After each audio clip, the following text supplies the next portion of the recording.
got so much motherfucking design on right now. Bring it down, bring it back, make it clap. I got 3 old dots to the block, where that bitches on my line, and you know. Nah, di sini aku bakal ngejelasin terkait fungsi dari menggambar teknik itu sendiri, yaitu menunjukkan bentuk dan ukuran dari suatu benda atau konstruksi dengan ketentuan dan aturan yang telah disepakati bersama berdasarkan standar ISO. Nah, beberapa fungsi dari menggambar teknik itu sendiri antara lain satu, penyampaian informasi, yaitu seorang drafter memiliki tugas dalam penyampaian informasi secara objektif agar perancangan tersebut dapat diterima oleh yang bersangkutan. Yang kedua, penyimpanan dan penggunaan informasi gambar teknik, di mana gambar digunakan untuk disimpan sebagai data, yang mana penyimpanan tersebut dapat dilakukan nantinya untuk perbaikan atau peningkatan kualitas, atau dapat digunakan juga untuk rencana-rencana baru yang digunakan di kemudian hari. Selanjutnya yaitu cara mengungkapkan pemikiran dalam penyampaian informasi, yang mana seorang drafter dalam proses menggambarnya pastinya menganalisa dan menyeketsa sebuah gambar, selanjutnya dievaluasi sampai akhirnya gambar tersebut sempurna. Selanjutnya aku akan ngejelasin terkait tujuan dari gambar teknik, yaitu satu, internasionalisasi gambar, yang mana menggambar teknik harus disetujui oleh ahli. Selanjutnya yang kedua yaitu mempopulerkan gambar, yang mana gambar menjadi bentuk bahasa teknik secara internasional. Selanjutnya yang ketiga, perumusan gambar. Hubungan antara industri, permesinan, perkapalan, arsitektur, dan perencanaan perumahan mengakibatkan adanya komunikasi secara standar untuk mengkaitkan dan menyelesaikan suatu proyek yang dikerjakan secara bersama. Selanjutnya yang keempat yaitu sistematika gambar. Adanya standar yang sama membuat pencegahan adanya penyusunan bentuk atau sistematika dalam menggambar teknik yang berbeda. Selanjutnya yang kelima, penyederhanaan gambar, yaitu penghematan bentuk gambar saat penyajian sangatlah penting, karena untuk menghemat ukuran yang digunakan dan menghemat tenaga dalam menggambar. Selanjutnya yang keenam, yaitu modernisasi gambar. Perkembangan teknologi saat ini menyebabkan gambar teknik harus mengikutinya. Terbukti bahwa sampai saat ini adanya program berupa CAD yang mempermudah penyajian gambar teknik dan dapat meringankan pekerjaan secara pembuatan, penyimpanan, penggunaan, dan pembacaan. Selanjutnya, aku akan ngejelasin terkait gambar sebagai bahasa teknik. Nah, gambar teknik itu sendiri adalah suatu alat untuk mencapai pemahaman tentang komponen atau elemen mesin kepada orang lain. Gambar teknik adalah komunikasi dalam bentuk bahasa yang berhubungan di bidang teknik. Saat menggunakan pensil, kita menggunakan dua jenis pensil, yaitu pensil biasa dan juga pensil mekanik. Biasanya, menggambar teknik menggunakan pensil HB ataupun 2B yang memiliki merek yang sama. Penggolongan jenis pensil biasanya tergantung dengan kekerasan. Sebagai alat ukur serta mempermudah menarik garis, menggambar teknik diwajibkan untuk menggunakan penggaris. Untuk garis lurus menggunakan penggaris segitiga, sedangkan untuk garis melengkung dan membagi sudut biasanya menggunakan penggaris derajat. Rapido ini seperti alat tulis ballpoint. Biasanya diisi ulang dengan tinta khusus dan diatur ketebalannya sesuai garis.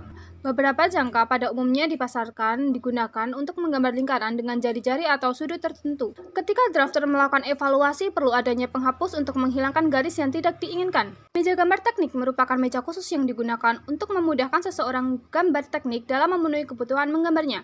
Mal difungsikan untuk memudahkan dalam membuat tulisan huruf, angka, maupun lambang. Selain itu, mal juga difungsikan untuk membuat berbagai macam garis, mulai dari garis kurva, hiperbola, dan elips. Ukuran kertas gambar pada umumnya menggunakan kertas A yang diikuti dengan angka di belakangnya. Ukuran yang sering digunakan dan ukuran pokok menggambar yaitu A0.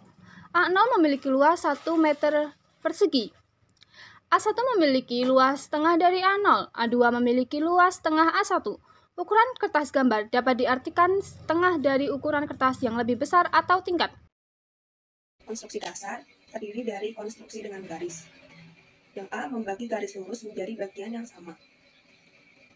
Gambar garis kaca dengan besar sudut bebas dengan garis AB. Buat jumlah bagian yang sama dengan memberikan tanda seperti 1, 2, 3, 4, dan 5. Hubungkan tanda terakhir tanda 5 ke titik B. Gambar garis melalui titik 1, 2, 3, 4 sejajar dengan garis 5B hingga menjadi membentuk titik potong yang sejajar dengan garis AB. Berilah tanda titik potong dengan 1 aksen, 2 aksen, 3 aksen, dan 4 aksen. Selanjutnya, membuat garis tegak lurus. Gambarlah garis lurus AB, kemudian gambar titik C sebagai titik pusat busur hingga mendapat titik potong 1 dan 2. Gambarlah 2 buah busur lingkaran yang berpotongan di titik 3 dengan pusat busur lingkaran di titik 1 dan 2. Hubungkan titik C ke titik potong 3, gambar garis lurus hanya sampai garis AB. Selanjutnya yang C membagi 2 sudut. Gambar garis AB dan AC membentuk sudut yang ditentukan. Gambar sebuah busur pada titik pusat A dan jari-jari R yang memotong garis AB dan AC pada titik D dan E.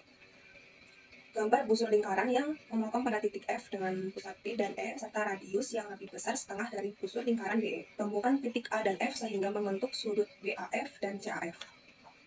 Berikutnya yang D, segi 5 teratur. Buatlah lingkaran dengan titik pusat O. Gambarlah 2 buah sumbu tegak lurus yang membagi lingkaran menjadi 4 bagian. Tentukan titik G di antara garis OC. Buatlah busur lingkaran dengan jari-jari AG dan titik pusat G. Busur lingkaran tersebut memotong garis sumbu CD di titik H. Maka AH adalah panjang sisi segi 5 teratur yang diinginkan.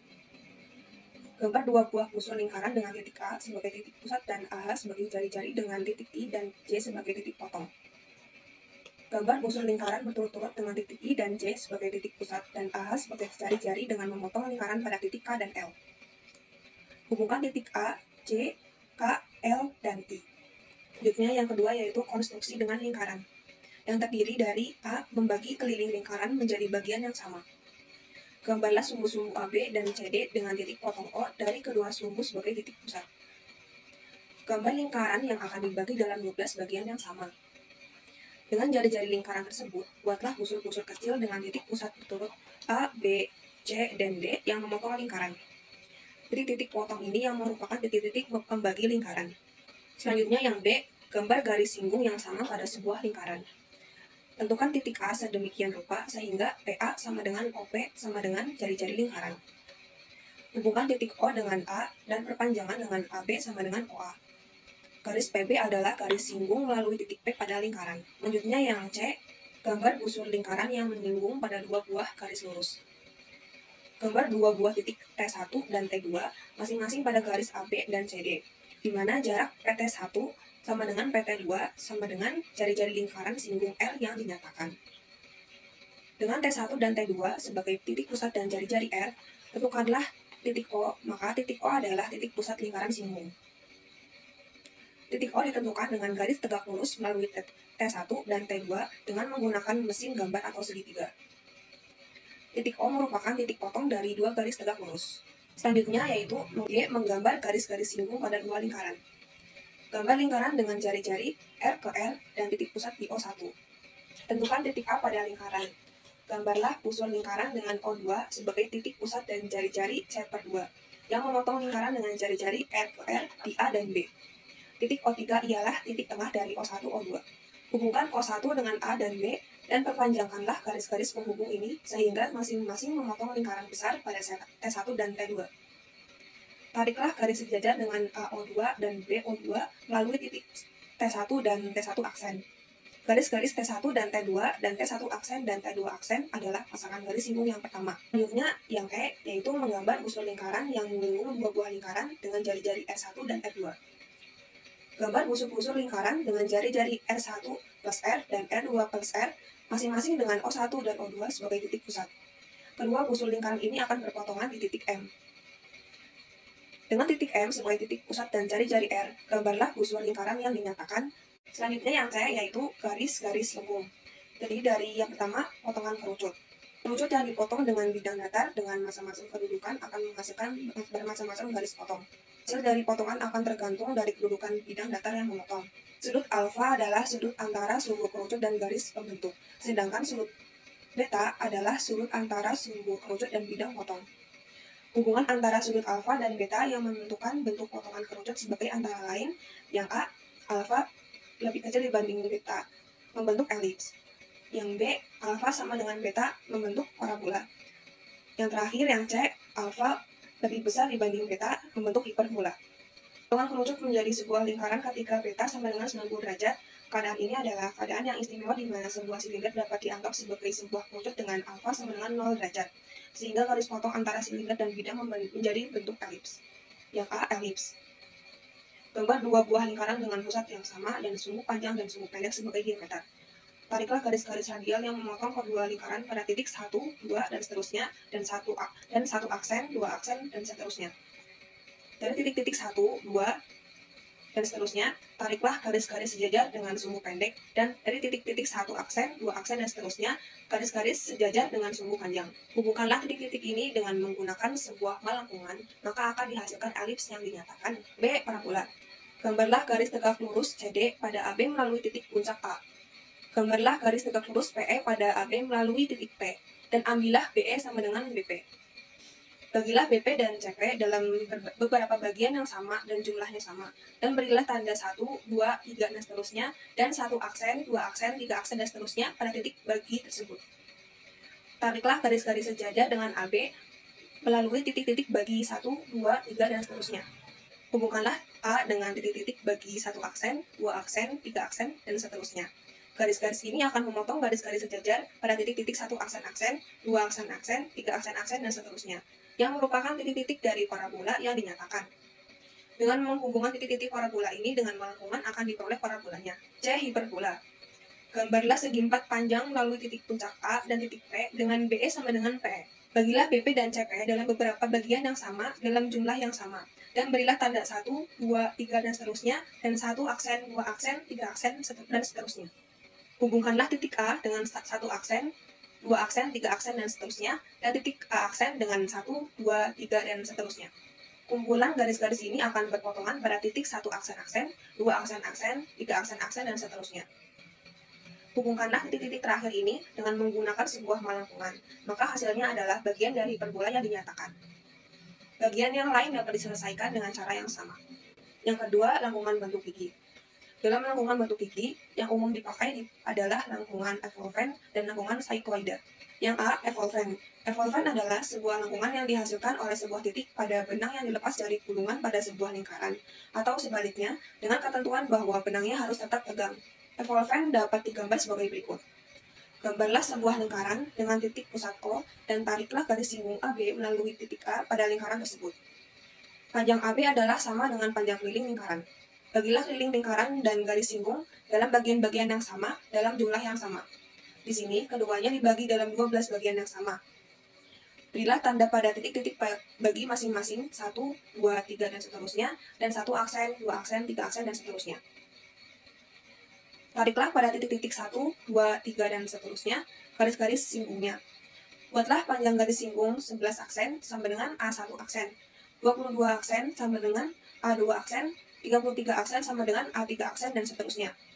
Jika titik-titik 1 aksen-aksen, 2 aksen-aksen, 3 aksen-aksen, dan seterusnya dihubungkan dengan bantuan sebuah melengkungan, maka akan dihasilkan garis evolven. Yang B ada cycloidal. Cycloidal dapat digambar sebagai berikut. Gambarlah garis singgung AB pada lingkaran yang diketahui. Panjang AB adalah sama dengan panjang keliling lingkaran.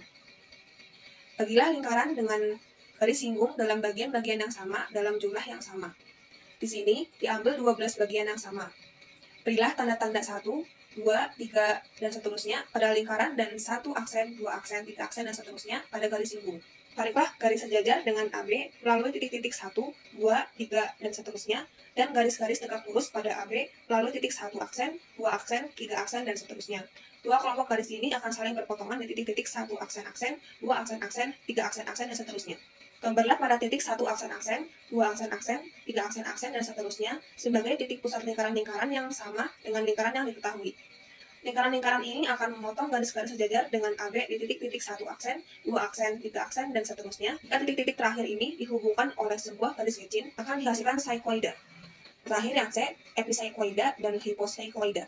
Yang terakhir yang C yaitu epicycloidal dan hypocycloidal.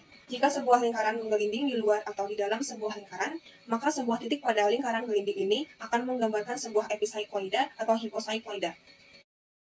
Selanjutnya gambar proyeksi dan perspektif. Di gambar proyeksi dan perspektif ada tampak atau pandangan. Tampak atau pandangan merupakan gambar yang menjelaskan satu benda yang dilihat secara langsung. Benda kerja digambar dengan beberapa pandangan ketika adanya perbedaan dari pandangan satu ke pandangan lainnya, sehingga diperlukan pandangan yang lain untuk menghindari kekeliruan. Pada umumnya, pandangan gambar teknik digambar dari 3 pandangan, yaitu dari pandangan depan, samping, dan atas. Dan selanjutnya ada proyeksi. Proyeksi adalah pandangan satu bidang benda kerja yang dilihat secara langsung secara tegak lurus terhadap bidang. Ada 2 jenis proyeksi yang biasa digunakan, yaitu proyeksi Eropa dan proyeksi Amerika. Proyeksi Eropa disebut first angle projection, dan proyeksi Amerika disebut third angle projection. Proyeksi Eropa ketika pandangan satu sisi, objek atau benda kerja terletak di antara orang yang melihat dan bidang proyeksi. Analogisnya, benda kerja didorong sedikit menuju bidang proyeksi. Benda kerja diletakkan di antara bidang proyeksi dan pengamat dalam peranggaan menggunakan 3 proyeksi, yaitu tampak depan, atas, dan samping. Proyeksi pandangan atas terletak di bawah benda, dan proyeksi pandangan depan terletak di belakang benda, dan proyeksi pandangan samping terletak di sebelah kanan. Selanjutnya, benda kerja terletak di depan bidang proyeksi pada proyeksi sistem Amerika. Jadi, bidang proyeksi berada di antara orang yang melihat dengan benda. Cara untuk memproyeksikan benda pada bidang proyeksi yaitu benda-benda seolah ditarik keluar ke bidang proyeksi, sehingga garis sinar proyeksi ditarik menuju ke bidang proyeksi. Pandangan proyeksi pada sistem Amerika hanya digambarkan pada pandangan yang cukup mewakili benda kerja saat digambar. Lalu ada perspektif. Perspektif merupakan penggambaran benda kerja dalam 3 dimensi. Gambar perspektif umumnya memperlihatkan bentuk sebenarnya dari sudut pandang. Macam perspektif umumnya digunakan dalam gambar teknik adalah perspektif paralel. Perspektif paralel yaitu garis perspektif yang garis-garis sejajar. Dalam perspektif ini ada 3 jenis, yaitu perspektif isometrik, dimetrik, dan kavalir. Potongan pada gambar teknik merupakan sebuah cara untuk memperjelas tampilan suatu objek gambar, untuk melihat spesifikasi di dalam isi tubuh gambar, sehingga mampu dibaca dari sisi gambar yang sulit kita lihat. Jenis-jenis potongan, yang pertama ada potongan meloncat, merupakan jenis potongan yang difungsikan untuk menyederhanakan gambar dalam bentuk potongan. Yang kedua, potongan penuh, digunakan untuk menampilkan objek dengan membagi bidang potong seutuhnya, agar objek akan tampak lebih detail dan efektif untuk dibaca. Yang ketiga, potongan separuh, difungsikan untuk menampilkan gambar dengan pandangan luar. Biasanya garis yang tidak tampak atau tersembunyi tidak digambar karena detail bagian dalam telah tampak pada bagian yang terpotong. Yang keempat, potongan putar adalah metode pemotongan atau irisan sebuah objek secara penuh, tetapi pada saat penyajiannya diputar dan ditempatkan pada area lain agar tidak terjadi salah persepsi dalam membacanya.